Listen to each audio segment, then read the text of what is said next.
Good evening and welcome again to our study of the book of Genesis.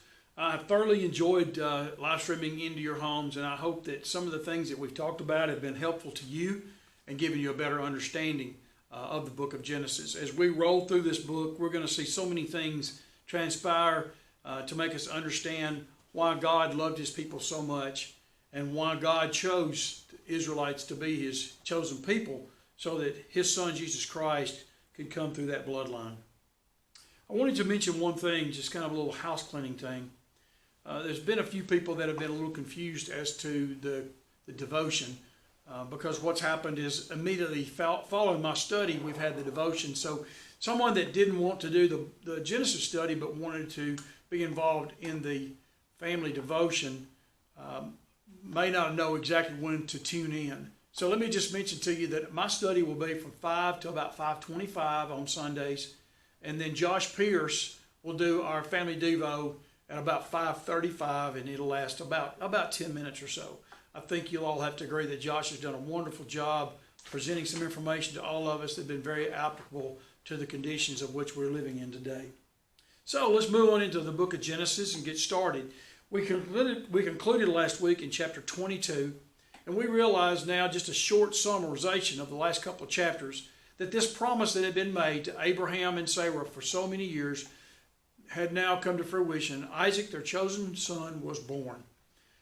We know that Sarah was 91 years old when that child was born. Isaac was about 100 years old. So they were very old in age when he was born and given as a gift to them as their child.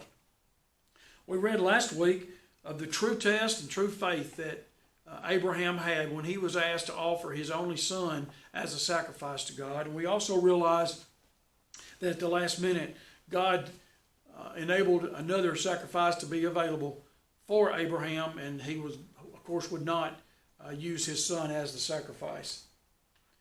So, as a summarization, we have the birth, the test of faith completed, and now time has passed along. Again, Sarah was 91 years old. So she had somewhere around 36 years to enjoy her son Isaac before she passed. Let's read chapter 23 of Genesis, read verses 1 through 3. And Sarah was 107 and 20 years old. These were the years of the life of Sarah. And Sarah died in Kirjathaba, and the same is Hebron, in the land of Canaan. And Abraham came to mourn for Sarah and to weep for her. And Abraham stood up from behind before his dead and spake unto the sons of Heth, saying, Sarah is the only one woman so far in the Bible whose age, death, and burial are distinctly noted for us to see. According to Josephus, Sarah died, a quotation by Josephus, a little while after the proposed sacrifice of Isaac. And she was indeed, of course, a woman of faith. In 1 Peter chapter 3, verse 6, we see a reference to her. For this is the way the holy women of the past who put their hope in God used to adorn themselves. They submitted themselves to their own husbands, like Sarah, who obeyed Abraham and called him her Lord. You are her daughters if you do what is right and do not give way to fear. We know that she was known to be a very righteous lady. She's also found in the book of Hebrews, of course. From the text, we know that Abraham apparently was not present when his wife passed. And I'm sure that had to be very difficult for him, as it would be for any of us to not be there. We don't know if he'd been on a trip. He was out in the field. We're not told that information. We don't know if she had a sudden death. Again, we don't know. We just know that Abraham was not there. The custom at that time was for a person to mourn by falling to the ground and to cry loudly. And we know that that's what took place during that time. In verse 3, we read that he rose up. It indicates that at this point he got up from the ground where he had been mourning. Verses 4 through 6. I am a stranger and a sojourner with you. Give me a possession of a burying place with you, that I may bury my dead out of my sight. And the children of Heth answered Abraham, saying unto him, Hear us, my Lord, for thou art a mighty prince among us. In the choice of our sepulchres, bury thy dead. None of us shall withhold from thee his sepulchre, but that thou mayest bury thy dead. Abraham made a comment. He says, I'm a stranger and a sojourner. It was considered a tremendous insult at that time to be buried on someone else's ground. This is the first mention of a burial place in the Bible. He simply needed an appropriate place to bury his beloved wife, Sarah. The children of Heth responded in a friendly manner to Abraham's request, and they offered him the choice of any of their sepulchres that they had. But Abraham, again, because of the tradition at the time, it being an insult otherwise, he wanted to make sure that he did not bury Sarah in a borrowed cave. Note how these men addressed Abraham also. They said, thou art a prince of God among us. What a compliment that was to him. And I wonder, what would people say about us? Would they say something similar about us based on the lifestyle that we live? Chapter 23, now let's read verses 7 through 9. And Abraham stood up and he bowed himself to the people of the land, even to the children of Heth. And he communed with them, saying, if it be your mind that I should bury your dead out of my sight, hear me and entreat from me to Ephron, the son of Zohar, that he may give me the cave of Machpelah, which he hath, which is in the end of his field. For as much money as it is worth, he shall give it to me for a possession of a burial place amongst you. We see the respect that was returned by Abraham to these people. He was obviously familiar with this area of the country. He was familiar that at the end of the field that he was speaking of, that there was a cave. And he wanted to be sure that the transaction was done and handled properly and legally. It's kind of like the process that a person goes through today when they purchase a home. We'll go through an appropriate attorney's office or a title company to make sure that once a seller sells property to a buyer, it transfers over in a legal manner. And that's what he wanted. This was to be done at the gates of Hebron. That's where this type of transaction would take place. He was asking these men to ask the owner of the land what the price of it would be. He was asking them to ask on his behalf. Note that he really just wanted to buy the cave. He didn't really want to buy the field. He had no desire to buy the field.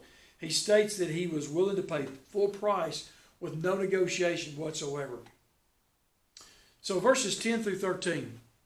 And Ephron dwelt among the children of Heth, and Ephron the Hittite answered Abraham in the audience of the children of Heth, even of all that went in at the gate of his city, saying, Nay, my Lord, hear me. The field give I thee, and the cave that is therein. I give it thee. In the presence of the sons of my people, give it I thee. Bury thy dead. Verse 12. And Abraham bowed down himself before the people of the land. And he spoke unto Ephron in the audience of the people of the land, saying, this is Abraham speaking, but if thou wilt give it, I pray thee, hear me, I will give thee money for the field. Take it of me, and I will bury my dead there. Abraham made it very vividly clear that he does not want to be given the land as a gift. He wanted to purchase it. The question is, why wouldn't this gentleman want to sell just the cave as opposed to the field? Because you would assume that the field would have much more value.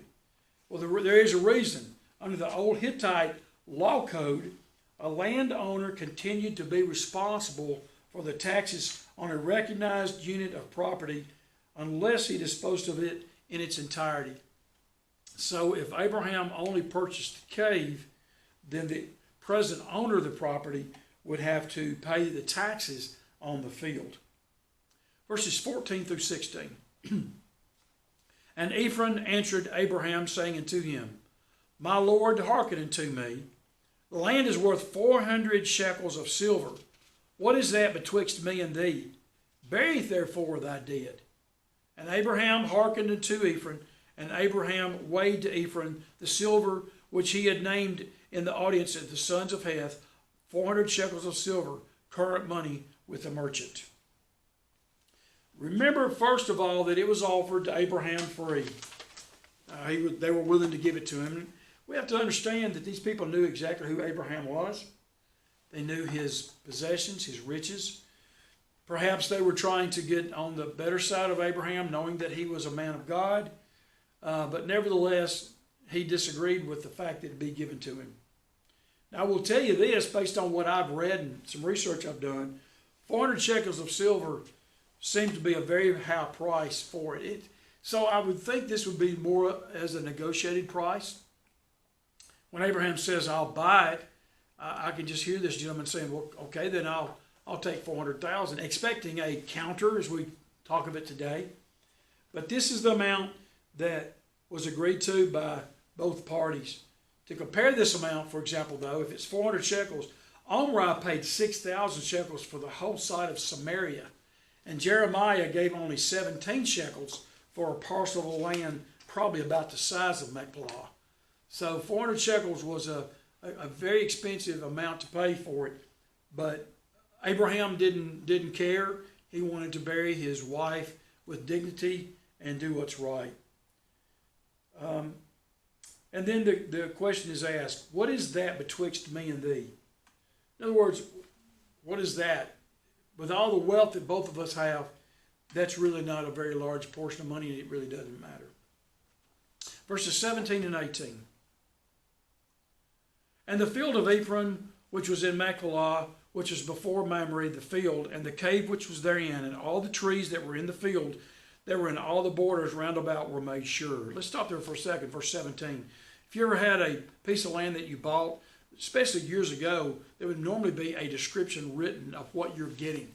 And that's what's happening in verse 17. This is what he's buying. It says all the trees, the field, the cave, everything that was in those borders would belong to Abraham. Verse 18. Unto Abraham for a possession in the presence of the children of Heth, before all that were in the gate of his city. So the man Ephron sold a field and a cave that was in Machpelah. When we read was before, it says it was before Mamre. Normally in the Bible that simply meant it was east of Mamre. Actually, Machpelah can still be seen today. A mosque has been constructed over the cave where it's assumed that Abraham, Isaac, Jacob, and their respective wives, Sarah, Rebekah, and later Leah, are entombed. Verses 19 and 20. And after this, Abraham buried Sarah his wife in the cave of the field of Machpelah before Mamre. The same is Hebron in the land of Canaan.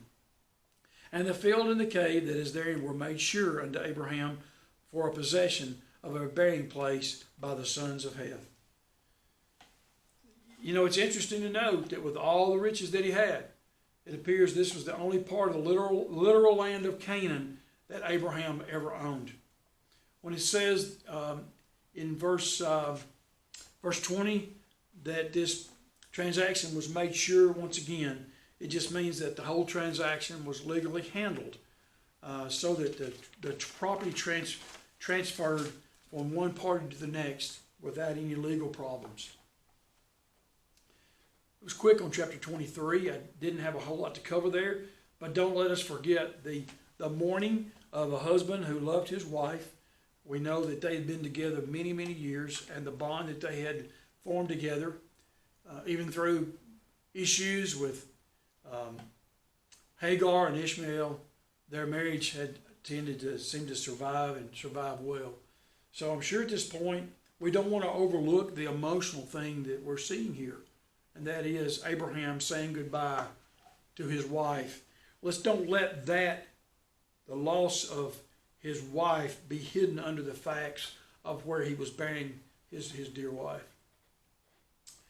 Chapter 24 is a lengthy chapter. I doubt very seriously we'll be able to get through all of that. As a matter of fact, I can assure you we won't. But what's really interesting is the first 9 verses of Genesis chapter 4 are the last recorded words of Abraham. I also find it very interesting that the last 9 verses that Abraham speaks are still in relation to the son that he loves so much. because the last 9 verses are instructions that he's giving to his able-bodied servant as to what he wants him to go and do to make sure that Isaac is married to a woman that God would be pleased with. So again, we see the love of a father. Before he is not able to do it, he wants to make sure that he sends out a servant to bring a wife home that would be, again, acceptable to God. So, chapter 24, let's read verses 1 through 3. And Abraham was old, and he was well stricken in age, and the Lord had blessed Abraham in all things. And Abraham said unto his eldest servant of his house, that ruled over all that he had, Put, I pray thee, thy hand under my thigh, and I will make thee swear by the Lord, the God of heaven and the God of earth, that thou shalt not take a wife unto my son of the daughters of the Canaanites, among whom I dwell. At this point, if we didn't read any further, it would appear that Abraham is giving his servant a directive. You will do this. There's no choice involved. You will do this. I think as we read through the chapter, we're going to see the relationship that existed between the master and the servant as we see this chapter unfold. It's believed at this time that Abraham would have probably been somewhere around 140 years old at this time. So that would mean Isaac would be somewhere around 40 years old.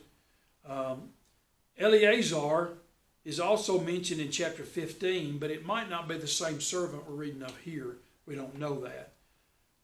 But why in the world would he ask this servant to put his hand under his thigh? Putting a hand under the upper thigh was considered one of the most sacred ways to make an oath between two men in this culture. So there was certainly a lot of trust that Abraham had in this man, that if he did swear to what he's going to ask him to do, and if he does place his hand under Abraham's thigh, excuse me, that he will make sure that what is being requested of him will take place. But what was he swearing to? What was he wanting to swear to? That he would not allow a Canaanite woman to marry his son Isaac. His wife would be selected from his own kinfolk. It was very important to him. So let's see what happens. Verses 4 through 6. Abraham speaking to his servant.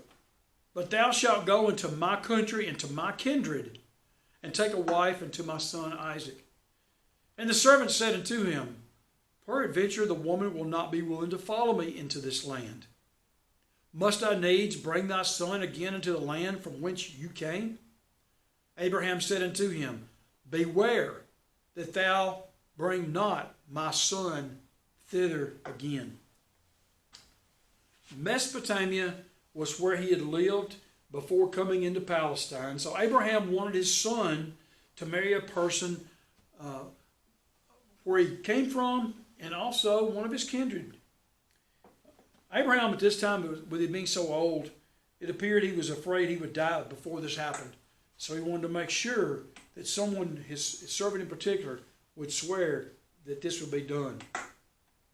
But the servant has a very legitimate question, doesn't he? He says, okay, you can ask me to do this, and I could follow you, and I could place my hand under your thigh, and I can agree to do this. But when I get there, what happens if I find a woman and she's not willing to come back? He needed a clear picture of what was being asked of him, which is again, very fair.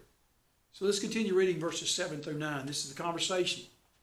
The Lord God of heaven, which took me from my father's house and from the land of my kindred, and which spake unto me, and that sware unto me, saying, Unto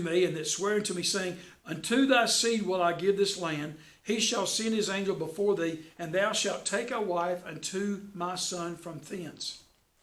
And if the woman will not be willing to follow thee, then thou shalt be cleared from this my oath. Only bring not my son hither again. And the servant put his hand under the thigh of Abraham his master, and sware to him concerning this matter. This is twice now that Abraham has told his servant this. If the woman is not willing to come back, you do not, under any circumstances, take my son Isaac and take him there. He wanted to be very vividly clear. And as a matter of fact, back in verse 6, Abraham said unto him, beware that thou bring not my son thither again. I think probably a better word would be take my son thither again. He was very clear he did not want that to take place. So the condition of the oath, the woman had to be willing to come back and leave and to go back with his servant.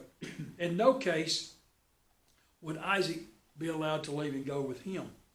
In verse 9, both parties agreed, and the servant swore by putting his hand under Abraham's thigh. And remember, that was, an oath that was very serious.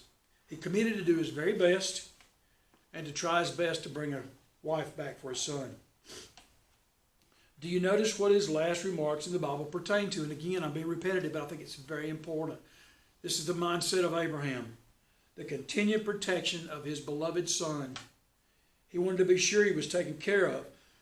Remember the promise that was made. From your seed, we could fill in the blanks. You know exactly what that promise is. The seed promise that was given. Wanted to make sure that that seed was coming from the proper source. We as parents understand this, and all of us want the same for our children, don't we? Just want the best for our children. It doesn't matter whether they're younger and still in our home or when we're older and they're out on their own and have children of their own. We as parents, we all have to agree. We just want what's best for our children. Verse 10. And the servant took, the conversation, let me back up. The conversation between Abraham and the servant is now over. Now we're going to see the action take place. And the servant took 10 camels of the camels of his masters and departed. For all the goods of his master were in his hand, and he rose and went to Mesopotamia unto the city of Nahor.